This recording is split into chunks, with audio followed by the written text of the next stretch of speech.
magandang araw mga kasari-sari. Ito na naman ang inyong probinsya ng Palawenyang tindera, si Ate Tintin. At syempre for today's video, handa ka na bang malaman kung bakit mabilis na papalago ng isang may negosyo ang kanyang tindahan?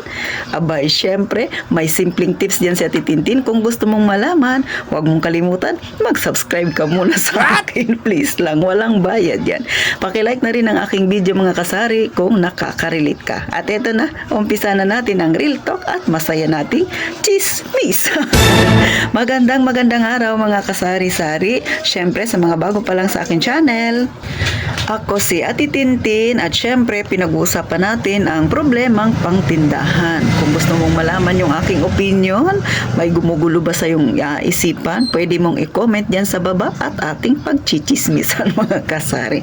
So ito mga kasari, syempre lahat tayo na nagtayo ng tindahan, ng negosyo, inisip natin na mapalago ka agad, lalo na kung ito yung number one main source natin of income mga kasari, no?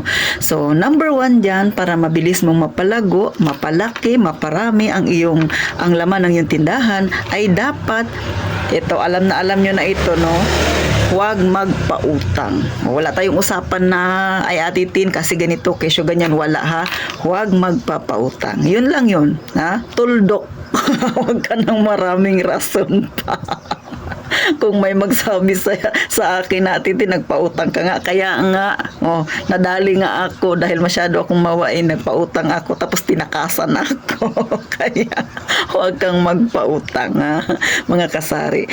Syempre, hindi naman minsan maiwasan yan, pero wala nang kesyo ganito atitin, walang ganun, ha? Basta tuldok, huwag magpautang. Number 2, syempre, kung hindi ka nagpapautang, huwag ka rin namang mangungutang na tindera ka. O baka naisip mo, may tindahan na ako, kumikita na ako araw-araw atitin, pwede na siguro akong mangutang or sa mga microfinance, lalo dito sa lugar namin, usong-uso yan.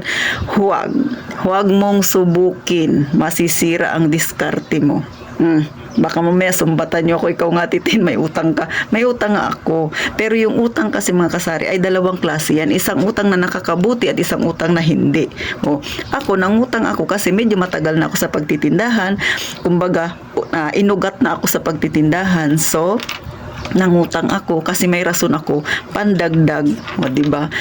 May magandang kapuntahan. Pero kung nangutang ka para ibili ng luho mo, huwag na, mga kasari, kasi baka kaumpisa mo pa lang magtindahan, ilang buwan pa lang, lubog na ang mangyayari kasi utang ka ng utang tapos wala kang siguradong ipapambayad. So saan mo kukunin yun? Sa tindahan mo.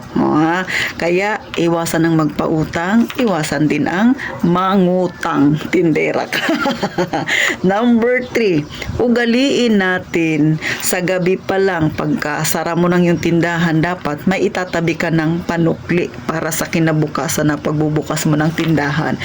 Huwag mong sasabihin kay customer, wala ka bang barya dyan at wala akong ipansusukli sa'yo. Kasi pag sinabi mo yan, ganun at ganun ang nararanasan ni customer, hindi mo na mamalayan si customer, lilipat na yan doon sa kabilang tindahan, sa kakompetensya mo. Kasi naisip niya, pag dyan ako bibili, sasabihin niya na naman, wala pa akong pambarya sa'yo, buo yung aking pera, diba? May mga customer tayo na ganun. So, ayaw nila ng ganun, nakaaga-aga pa bibili sila, diba? Halimbawa, may 100 ang pera niya, tapos bibili ng halagang 15 pesos, o magkano kaagad yung iyong isusukli, 85, o di sasabihin niya ng tindera, wala ka bang ano dyan, 15 pesos lang, ganyan, kasi kabubukas ko pa lang. So, hindi siya magandang irason kay customer, no, mga kasari. Kasi sasabihin ni customer, 100 na nga lang yan, hindi mo pa mabaryahan. So, kaaga-aga pa, nagtatalo na kayong dalawa. Kaya dapat ikaw tindera ay gabi pa lang, ready na ang iyong panukli sa customer, mga kasari.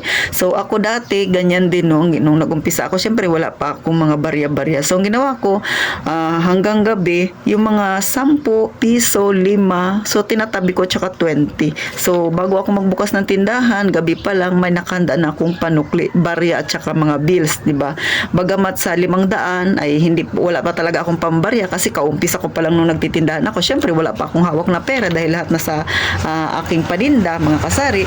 Pero kailangan talaga meron kang itabi, mga kasari, kung maaari lang. Kaya nga, sinishare ko ito sa inyo para kahit papano mayroon na kayong kaunting kaalaman na dapat meron talaga kayong extra na pambarya kay customer, mga kasari, para hindi siya lumipat doon sa kabila, sa kakompetensya mo.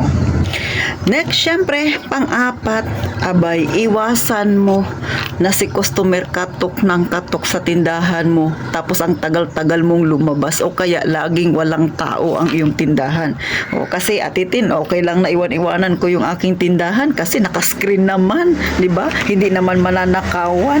Hindi nga manakawan. Yung customer mo dyan nagkadamaos-maos na kakakatok, kakataupo sa tindahan mo.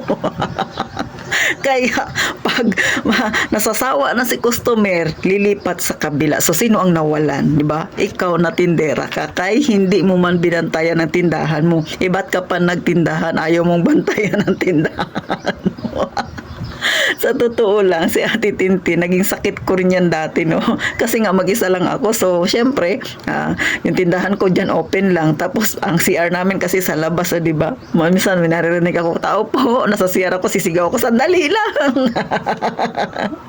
So, minsan, natatawa na lang ako sa sarili ko kasi hindi ko naman ugaling magsigaw-sigaw, pero buhat nang ako'y nagkaroon ng tindahan, ay napapasigaw na ako, sandali lang, lalo na pag naglalaba ako. Mas mainam talaga na may tao sa tindahan mo, mga kasari, no? Kaya ako, ang ginawa ko, dito na ako naglalabas sa loob. Minsan tinatawanan ako ng mga customer ko. Sabi, Ate Tin, ba't dyan ka na naglalabas? Sabi ko, kasi pagkakatok ka, maganda maus-maus ka na dyan, hindi kita maririnig kung doon ako sa labas maglalaba. So, para-paraan lang yan, sising. Ikaw tatawa-tawa ka sa akin, alam ko, trabaho mo rin yan, naglalaba ka sa loob na ng bahay. Kasi nga, nanghihinayang tayo sa customer na magtatao po, tapos walang tao, lilipat sa kabila. O, diba? O. Siyempre, ganun talaga tayong mga tindera. No? Tayo ay maraming ginagawa na dati hindi natin ginagawa. Marami tayong mga bagay-bagay na ngayon lang natin nadidiscover pala na kaya ko pala yung pagsabayin. Naglalaba, nagbabantay ng tindahan, tapos nagluluto pa, di ba? So, ganun talaga ka-flexible tayong mga tindera. No? Para-paraan, ika nga. Siyempre, pang last, mga kasari, no? Ay maging magiliw ka sa iyong customer. Huwag mo namang sisimangutan. Binigyan ka lang ng 1,000, kaaga-aga pa, wala kang panukli, na bad trip ka na, ay napagsabihan mo, o diba? So, na-offend si customer. Ano ba yan? Ang aga-aga, 1,000? Grabe naman, wala pa akong panukli, wala akong binamano, 1,000 agad. So, sa totoo lang, baka isipin ninyo, hindi yan totoo. Totoo yan, nangyayari yan kasi na-experience ko yan noon na ako ay wala pang tindahan. Bumili ako sa isang tindahan, no? Siyempre, maaga pa. Hindi ko naman nakalain na naubusan pala ako ng barya. So, 500 yung binili ko. So, sabi sa akin ng tindera, ano ba yan? Ang aga-aga pa, 500 ka agad. So, nagmumurmuring siya, nakatalikod siya sa akin. Kaya, never na akong bumili ulit sa kanya. So, wag na wag nating gagawin yung mga kasari kasi tayo rin ang mawawalan. Sabi nga nila, di ba, pagka ikaw ay nasa tindahan, nasa larangan ng pagbebenta, mahaba ang iyong pasensya at dapat yung mga bagay na pwede namang gawan ng paraan ay gawan mo na. Para syempre, mga kasari, ay si customer babalik-balik sa iyo. Lalo na kung nakita niya na magiliw ka sa kanya, di ba, hindi ka napipikon sa mga simpleng patutsyadan niya, marunong kang makisakay, basta hindi lang to the point na nakakasakit, hayaan mo lang, mga kasari, no? Ako, sa totoo lang, minsan may mga customer ako na nagsasabi ng mga saloobin nila, hindi ako gumagatong. Kasi minsan, yung sinasabi niya, yung mga tindera rin na kakompetensya ko. So, ayaw kong gumatong, oo lang ako, tango lang ako. Hindi ako yung tipong, ganyan. Kasi pag ginagatungan mo yan, minsan isang araw, baka yung customer yan, maging kaaway mo rin. Kasi, tapos ang kinalabasan yan, ikaw yung papalabasin niyang masama. Siya na nga yung naghatid lumapit sa'yo, ikaw naman ito na napagatong ka nang hindi mo inasahan. So, mas mainam na lang itikom ang bibig, ingiti na lang mga kasari. So yan ang simpleng tips ni Ate Tintin. Sana makatulong sa mga mag-uumpisa pa lang. Ulit, syempre, number 1, huwag magpapautang, huwag kang mangungutang mga kasari. Dapat lagi kang may panukli. Pang-apat, dapat laging may taong yung tindahan at higit sa lahat, maging magiliw ka sa mga customer mo. Yan ang simpleng tips ni Ate Tintin. Sana nagka-idea kayo. Kaya, syempre mga kasari, hanggang dito na lang si Ate Tintin. At sana mga kasari, magkita-kita tayo sa susunod na video ko. Huwag niyong kalimutang mag-subscribe na sa akin at sa lahat ng palagi sumusuporta. Shout out sa inyo. At gaya nga ng palagi kong sinasabi, mag-iingat tayong palagi, mga kasari.